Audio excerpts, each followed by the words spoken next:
अस्सलाम वालेकुम। उम्मीद है कि आप सब दोस्त खैरियत से होंगे। मशवरा एक ऐसी चीज़ है जिसके बारे में कहा जाता है कि अगर कोई आपसे मशवरा मांगे तो ये अमानत है, आपको सही मशवरा देना चाहिए। मुझे यकीन है कि होता भी ऐसे ही होगा, लेकिन वक्त गुजरने के साथ साथ हमने बहुत सी अपने माशरे में तब्दीलियाँ देखी और अब हालात कुछ ऐसे हैं कि जब आप किसी से मशवरा लेते हैं तो आपको सिर्फ मशवरा नहीं लेना बल्कि अपने कान, अपनी आंखें भी खुली रखनी है। दो वाक़यात ऐसे हैं जो कि पिछले दिनों मेरी नज़र से गुज़रे और उन्होंने मुझे मजबूर किया कि मैं आपके साथ शेयर कर सकूं कि अब हो क्या रहा है। हमारे एक दोस्त हैं, उनके घर पे एक बहुत बड़ा दरख्त था। कुछ अर्सा पहले वो कहते हैं कि दरख्त जो है वो सूखना शुरू हो गया और मुझे अंदाज़ा हुआ कि इस दरख्त में कोई ना कोई बीमारी ऐसी होगी कि इस दरख्त के पत्ते जो हैं वो झड़ना शुरू हो गए हैं। दरख्त पहले तो समझते रहे कि मौसम की वजह से है, लेकिन जब लगा कि दरख्त सूखना शुरू हो गया तो वो कहते हैं कि मैंने अपने इलाके में एक शख्स से मशवरा लिया और किसी ने कहा जी कि उसको दरख्तों के बारे में पता है, आप उनसे मशवरा कर लें। उस शख्स को कहते हैं मैंने बुलाया और उसने दरख्त देखने के बाद कहा जी कि इसको काटना पड़ेगा, ये दरख्त अब सूख गया है।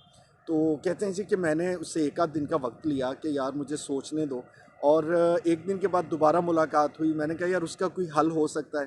तो वो शख्स कहने लगा जी उसका कोई हल नहीं है, उस दरख्त को आप काट दें, उसकी जगह पर ये फ़लाँ दरख्त है वो आजकल बड़ा अच्छा आपको मिल भी जाएगा और उसकी परवरिश भी जल्दी होती है, उसकी छाँव भी अच्छी है, वो दिखने में भी खूबसूरत है। इस दरख्त को आप फ़ौरन काटें और वो दरख्त का पौधा ला के आप वहाँ पे लगा दें। अच्छा कहते हैं जी कि अभी मैं शशोपंज में था कि वो मुझे कहने लगा कि अगर आपका कोई मसला है तो मुझे बता दें, दरख्त मैं काट दूँगा। कहते हैं कि मैंने अब खुद तो क्या हिम्मत करनी थी, मैंने उससे कहा कि ठीक है आप किसी दिन उस दरख्त को काट के नया पौधा लगा दें। वो शख्स जो है उसने उस शख्स अगले दिन आके उस दरख्त को काटा और कहते हैं कि शाम को जब मैं घर वापस आया तो हमारे घर में से वो दरख्त कट चुका था और मुझे बड़ा ना एक दुख हो रहा था क्योंकि मैं बहुत सालों से उस दरख्त को वहीं पे देखता था। तो कहते हैं जी कि मैंने घर वालों से पूछा कि आज वो दरख्त काट दिया उसने, तो उन्होंने कहा जी हाँ वो शख्स आया था सुबह, उसने एक बंदा साथ था, आके मैं बताया कि आपसे बात हो गई है, दरख्त को काटना है तो काट दिया। तो कहते हैं कि ऐसे मेरे फ़ौरन जहन में है, मैंने कहा तो उस दरख्त का जो लकड़ियाँ थी वो किधर है? तो कहने लगी जी कि लकड़ियाँ तो वो बांध के ले गया है। कहते हैं कि मैंने सोचा कि यार उस अल्लाह के बंदे को मुझसे पूछना तो चाहिए था। खैर मैंने उससे अगले दिन मुलाकात की, उस शख्स से पूछा कि यार वो दरख्त तुमने काट दिया तो लकड़ियाँ कहाँ हैं? तो उसने कहा कि आपके घर पे तो लकड़ियों की ज़रूरत नहीं थी, तो वो लकड़ियाँ आपने क्या करनी थी, तो वो मैं लकड़ियाँ ले आया। वो कहते हैं कि मुझे उसकी बात सुन के बड़ा दुख हुआ। मैंने उसको कहा कि यार तुम्हें वो बगैर पूछे लकड़ियाँ नहीं लानी चाहिए थी, लेकिन उसने कहा छोड़े साहब जी, वो गरीब बंदा हूँ, मेरे काम आ जाएंगी, आपने लकड़ियाँ क्या करनी है। वो कहते हैं कि कुछ दिनों के बाद मुझे किसी दोस्त ने बताया कि साहब जो हैं ये लकड़ियाँ इकट्ठी करने के शौकीन हैं और इनको पता चल जाए कि किसी इलाके में कोई दरख्त जो है वो कटने के काबिल है या नहीं है, ये उसको काट के गिराते हैं। और कहते हैं कि बाद में एक माहिर से बात करने के बाद मुझे अंदाज़ा हुआ कि वो दरख्त जो है वो बच सकता था, लेकिन इस शख्स ने सिर्फ अपनी लकड़ियाँ इकट्ठी करने के चक्कर में मुझे मशवरा दिया कि इसको काट दें, इसको गिरा दें और उसकी जगह नया पौधा लगा दें। अच्छा इसी तरह की सूरत हाल हमारे एक और दोस्त है उनके साथ भी है। वो पिछले दिनों कह रहे थे जी कि मैंने एक बड़ी गाड़ी लेनी है और बड़ी गाड़ी जो है उसको लेने के लिए मैंने अपनी गाड़ी जो है ये बेच के इसके पैसे डाउन पेमेंट में जमा कराने हैं। मैंने उनसे पूछा कि आप को क्या शौक चुराया है, आप वक्त के साथ साथ बड़ी गाड़ी बाद में भी ले सकते हैं।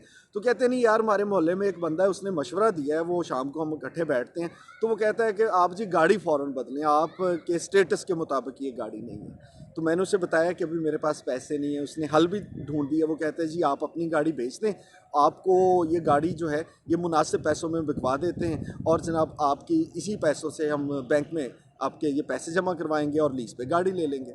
अब कुछ दिनों के बाद खुद ही कहने लगे कि यार मुझे ना किसी ने बताया है कि ये शख्स जो है ये गाड़ियों का कारोबार करता है और मेरी गाड़ी की कीमत जो इसने मुझे बताई थी वो मार्केट से कम व बेश 1.5 लाख रुपए कम थी और ये बात मुझे इस बात पे आमादा कर चुका था कि आप ये गाड़ी बेचें, ये आपके स्टेटस की गाड़ी नहीं है और आप बड़ी गाड़ी ले लें। हालांकि उनको ये अंदाज़ा हो गया कि ये सारा मामलात और ये सारा मशवरा सिर्फ इसलिए दिया जा सकता है कि इस गाड़ी को बिकने में वो बंदा अपना लाख 1.5 लाख रुपया खड़ा कर ले। सो मिल मिला के दोस्तों बात ये है कि आजकल के हालात में मैं हरगिज़ ये नहीं कहूँगा कि इर्द गिर्द आपके जो लोग हैं वो आपके साथ मुखलिस नहीं है, लेकिन कम अज़ कम मशवरा जिससे आप कर रहे हो एक लम्हे के लिए ये सोचें कि ये जो मशवरा दे रहा है बंदा, इसमें मेरा तो ये फ़ायदा बता रहा है, इस मशवरे में कहीं इसका अपना कोई फ़ायदा शामिल तो नहीं है। क्योंकि हालात भाई ऐसे ही हैं और वक्त के साथ साथ अखलाकियात का म्यार इतना बदल चुका है कि अब आपको अपनी आंखें और कान बहरहाल खुले रखने हैं। सो मशवरा करें, लेकिन मशवरे पर अमल करने से पहले ये बात ज़रूर सोचें कि ये मशवरा सिर्फ मेरे फ़ायदे में है या मशवरा देने वाले का भी कोई फ़ायदा इसमें जुड़ा हुआ है। अल्लाह ताला आपको आबाद रखे।